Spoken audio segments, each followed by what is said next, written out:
In a small town in the countryside, surrounded by green hills and wheat fields stretching as far as the eye could see, lived Freddie Bennett. At 28, he was the youngest child of a family traditionally tied to the hospitality industry. Unlike his siblings, who were outgoing and ambitious, Freddie was introspective and reserved. His grey, almost silver eyes reflected a mind always in motion, analysing every detail around him. He preferred the solitude of his library to the hustle and bustle of the Bennett Grand Hotel, the establishment his family had managed for generations. The Bennett Grand Hotel was the heart of the town, a symbol of prosperity and tradition.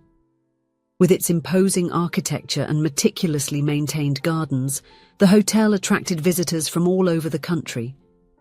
Freddie, however, viewed the place with a mix of pride and unease. He knew the business was in decline, stifled by debts and competition from modern hotel chains.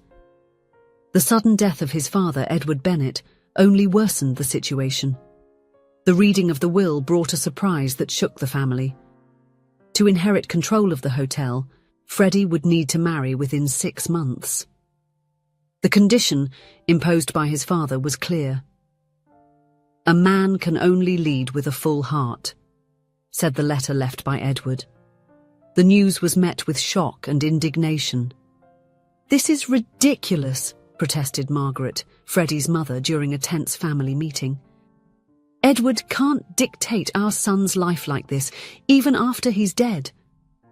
Freddie remained silent, his fingers drumming on the solid wood table. He knew that the hotel was more than just a business to his family.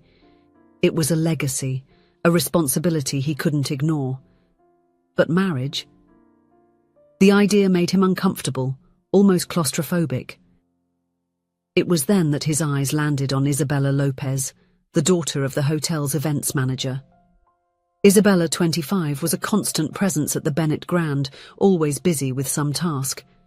Her brown hair, tied in a messy ponytail, and her lively eyes contrasted with Freddie's seriousness. She grew up backstage at the hotel, learning early on the value of hard work and resilience due to her family's financial situation. Her mother, Sophia, was battling a chronic illness, and Isabella divided her time between caring for her and helping at the hotel. Freddie watched Isabella as she arranged flowers in the lobby, her nimble hands transforming disordered branches into harmonious arrangements. There was something about her that he couldn't quite define, a kind of light that seemed to illuminate even the darkest corners of the hotel. They had known each other for many years. Freddie and Isabella grew up together, but in parallel worlds. While he watched life from the heights of the family resort, Isabella lived in the back rooms, waking up before sunrise to help her mother with the daily chores. However, fate had plans to intertwine their paths in a way neither of them could have imagined. That night, Freddie looked for Isabella. He found her in the kitchen, helping to prepare the orders for dinner. When she saw him, her eyes widened in surprise. "Freddie, what are you doing here?" she asked, wiping her hands on the apron. He took a deep breath, gathering courage. "Isabella, I need to make you a proposal." He explained the situation, the will, the condition to inherit the hotel, the necessity of getting married.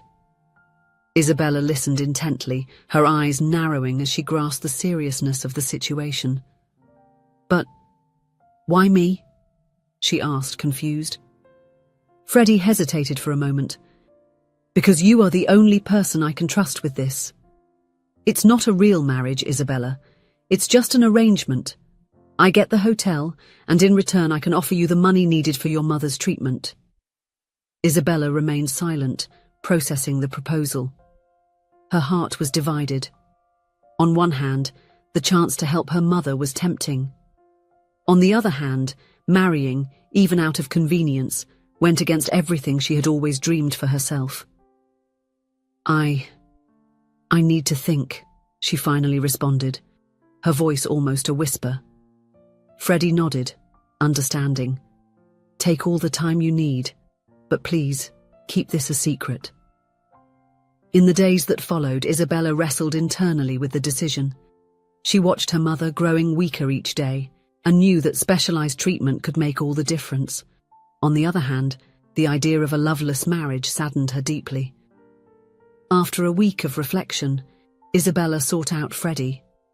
She found him in the hotel library, immersed in papers and accounting books. "I accept," she said simply. Freddie looked up, surprised by the sudden interruption. Seeing Isabella, he stood up, an expression of relief crossing his usually impassive face. "Are you sure?" he asked, his voice softer than usual. Isabella nodded, determined. "Yes, for my mother." The preparations for the wedding began immediately. The news of Freddie Bennett's sudden engagement to the event manager's daughter spread quickly through the town. Whispers and disapproving looks were constant, especially from the local high society. "She's only interested in his money," the ladies at the country club whispered. "Poor Freddie, falling for the trick of a clever girl," the businessmen remarked during their dinners. Isabella tried to ignore the malicious comments, but sometimes it was difficult. Freddie, noticing her discomfort, did his best to protect her, but his reserved nature often prevented him from being more assertive. As the big day approached, Freddie and Isabella spent more time together, rehearsing what their married life would be like. They created an elaborate love story to tell the curious, practiced how to act in public, and even took dance lessons for the wedding waltz. During these moments, something unexpected began to happen. Freddie, always so closed off, started to open up to Isabella. He shared stories from his childhood, his fears, and dreams for the future of the hotel. Isabella, in turn, found in Freddie an attentive and understanding listener for her own hopes and concerns. One night, while practicing the waltz in the hotel's large, empty ballroom, Isabella stumbled, and Freddie caught her firmly in his arms. For a moment, their eyes met and something changed. A soft blush tinged Isabella's cheeks, and Freddie felt his heart race in a way he had never experienced before. The wedding day arrived, bringing a mix of emotions for both of them. Isabella, dressed in an elegant white gown, felt like a fairy tale princess, even knowing that her happily ever after was just an illusion. Freddie, impeccable in his tuxedo, struggled against a wave of nervousness he couldn't explain. The ceremony was a grand event, as expected for the Bennett family. The hotel's garden was transformed into a dreamlike setting, with white flowers and delicate lights everywhere. Important guests from all over the country attended, eager to witness the union of the young heir. As Isabella began her walk down the aisle, all eyes turned to her. Her natural beauty and the shy smile on her lips charmed even the most skeptical. Freddie, upon seeing her approach, felt something change inside him. For the first time, he saw Isabella not as the event manager's daughter or part of a deal, but as an extraordinary woman. Vows were exchanged, rings placed, and the kiss sealed the union. For everyone present, it seemed like the perfect start to a modern fairy tale. But for Freddie and Isabella, it was just the beginning of an uncertain journey. The reception that followed was equally magnificent. Freddie and Isabella danced their perfectly rehearsed waltz, their bodies moving in sync as if they were born to dance together. The guests applauded, delighted with the seemingly enamored couple. As the night progressed, Freddie noticed Isabella discreetly moving away from the crowd. Worried, he followed her to one of the terraces overlooking the hills. He found her gazing at the stars, a thoughtful expression on her face. "Is everything okay?" he asked softly, approaching her. Isabella turned, surprised by his presence. "Yes, I just needed a moment." Freddie nodded, understandingly.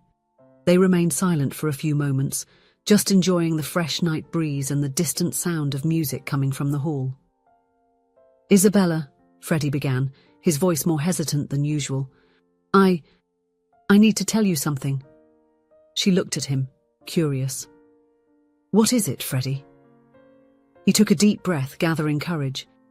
"When I chose you for this arrangement, it wasn't just for convenience." Isabella frowned, confused. "What do you mean?" "I chose you because out of all the people I know, you are the only one who makes me feel alive," he confessed, the words coming out with difficulty. Ever since we were children, I have always admired your strength, your kindness. You see beauty where others do not, Isabella.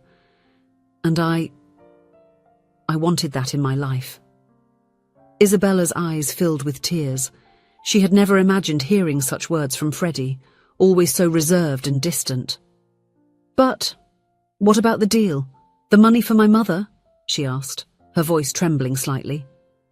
Freddie took a step forward, taking her hands in his. "The deal still stands. Your mother will have the best possible treatment. But Isabella, I don't want this to be just a contract. I want to try for real." Isabella felt her heart race. All the small interactions, the moments shared during the wedding preparations, took on a new meaning. She realized that, unintentionally, she had also started to see Freddie in a different light. I want to try too," she replied, a shy smile forming on her lips. In that moment, under the stars and with the sound of music playing in the background, Freddie and Isabella sealed their new beginning with a kiss. Not a staged kiss for the cameras or to keep up appearances, but a true kiss, full of promises and possibilities. In the months that followed, Freddie and Isabella faced the challenges of managing the hotel and building a true relationship together. There were difficult moments, of course. Adjusting to married life, dealing with the expectations of society and the Bennett family, while also trying to truly get to know each other, was not easy. But every day they discovered something new about each other. Freddie learned to laugh more, to see the beauty in the small things in life through Isabella's eyes.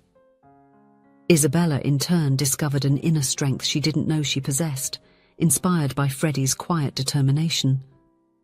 The hotel thrived under their joint leadership. Isabella brought a personal and welcoming touch that perfectly complemented Freddie's keen business sense. The staff, who initially viewed the new Mrs. Bennett with suspicion, soon fell in love with her kindness and dedication. Isabella's mother, Sophia, received the treatment she needed and, little by little, began to recover her health. Seeing the smile on her mother's face was, for Isabella, the greatest reward of all. 1 year after their wedding, on a quiet evening, Freddie and Isabella were sitting on the porch of their house, watching the sunset over the hills. Isabella rested her head on Freddie's shoulder, their hands intertwined. "Do you have any regrets?" Freddie asked softly, breaking the comfortable silence. Isabella lifted her head, looking into his eyes with a smile. "About what?" "About agreeing to marry me. About this whole arrangement," he explained, a trace of insecurity in his voice. Isabella laughed softly, stroking his face. "Freddie Bennett, how could I regret the best decision I've ever made in my life?" Freddie smiled, that rare and genuine smile that Isabella had learned to love. He pulled her closer, kissing her tenderly. What began as a marriage of convenience had turned into a true love story. Freddie and Isabella discovered that sometimes love appears in the most unexpected places, and that the most improbable hearts can come together to create something extraordinary. And so, under the sky painted orange and pink, with the sound of the wind on the hills in the background, Freddie and Isabella Bennett were writing together the next chapters of their love story, proving that sometimes happy endings happen not only in fairy tales, but also in real life. If you enjoyed the story, please leave a comment with a rating from 1 to 5 to show how much you liked it. Also, watch the video that is now appearing on your screen. See you soon.